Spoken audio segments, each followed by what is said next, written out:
Hi, hello. Today we'll start with a series of lectures on communication theories. The moment I say communication theories, I'm sure eyebrows are raised.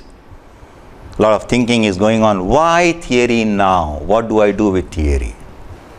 Normally we underestimate the power of theory.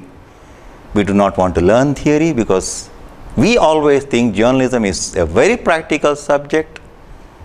Without practical, journalism cannot exist. Without practical, communication cannot exist. But let me tell you, friends, if you do not understand the theoretical aspects in communication, whether it is production for television, whether it is production for print, it will be like playing a cricket match without knowing the rules.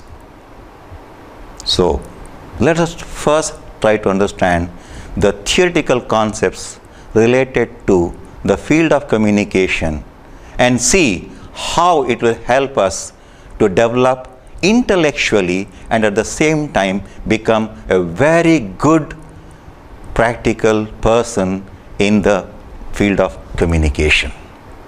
So let us start with understanding the concept of communication.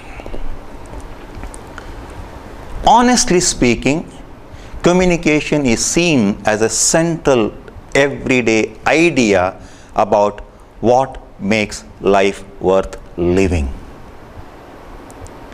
I mean, you can just see communication is so powerful. Without communication, its life is almost like dead. Okay?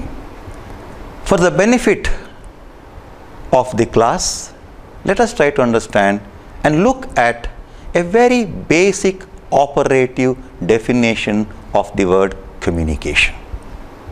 What we call it as an operational definition of the word communication. The simplest possible definition I can put forward is, in quotes, communication is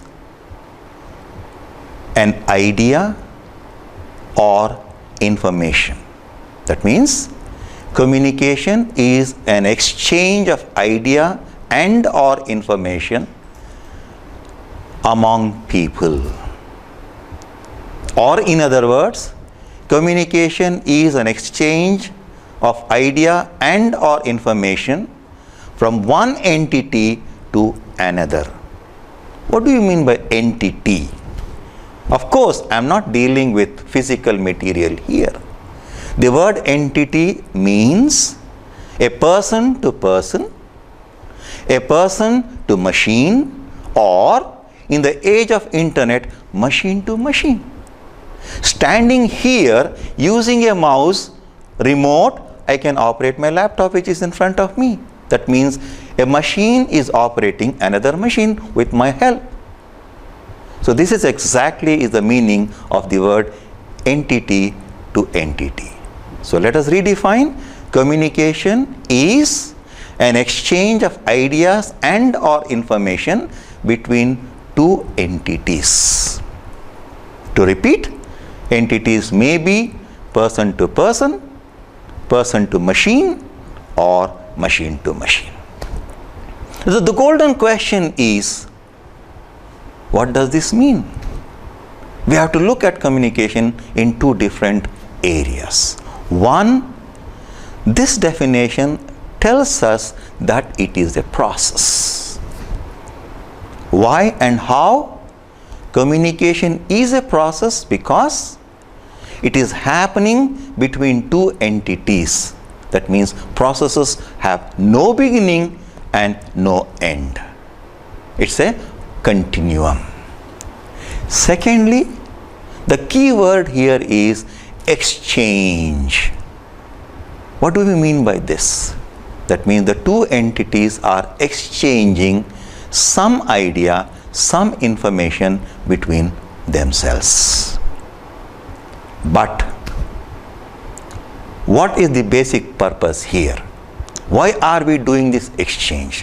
What do we achieve by doing this exchange? This is the question probably that is there in your mind right now. Let me clarify instantly right now before we go forward and look into some other definitions of communication.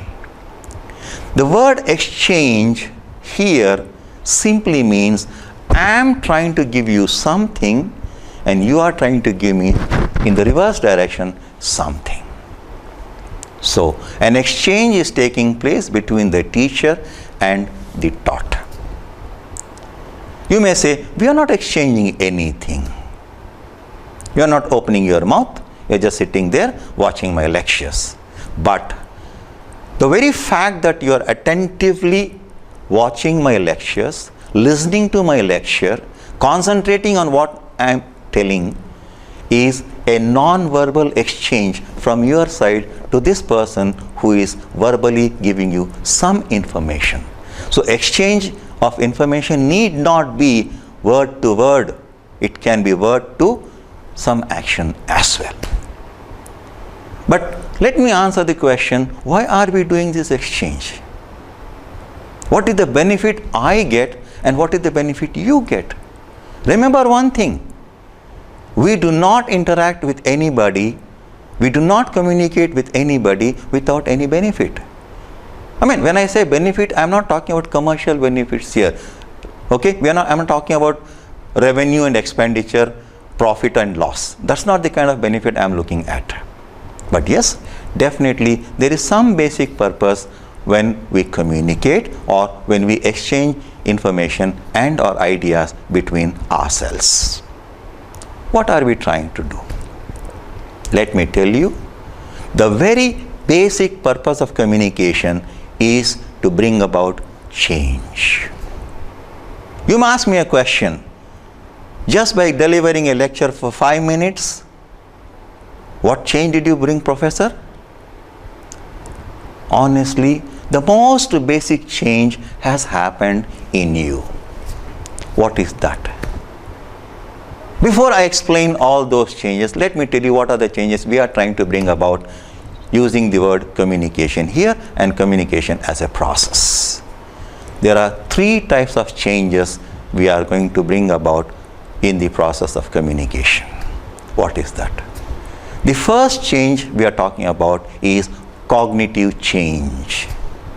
That means we are altering the cognitions of one person, that means the learning or the knowledge. The second type of change we talk about is the cognitive change or change in the way we think, what we call it as attitudinal change, opinion change, changing the attitude, changing the opinion, changing the way people think. And the third change that we are talking about is the affective change, that is the behavioral change. So you may ask a simple question, in this 5 minutes of my lecturing, has any change occurred? Definitely. You had no idea about the word communication. You had no idea about what is communication. You did not have the idea about what is process. You did not have the idea about what is change. Now you see, within this 5 to 6 minutes of my lecturing, there is a change in cognitions. That means you learned something which you did not know. Probably your thinking has altered by now. Yes or no? Well, thinking can be negative, thinking can be positive, absolutely. And probably your behavioral change is also taking place. The way you behave in the class, the way you attentively listen to the lecture, these are all the behavioral changes. Imagine a situation, I was not here to lecture, what kind of a change you would think in terms of? No way. So this is how we try to understand the word communication, both as a process and as a way of our life. So let me repeat, communication is an exchange of ideas and an information between 2 entities. Why are we looking at this change? Because we are consciously, intentionally trying to bring about a change in the knowledge, that is cognitive change, change in thinking or attitude, what is called as cognitive change, and finally change in the behavior, what is called as affective change. So with this basic information on communication, let us try to go through some of the definitions given by great scholars in the field of communication.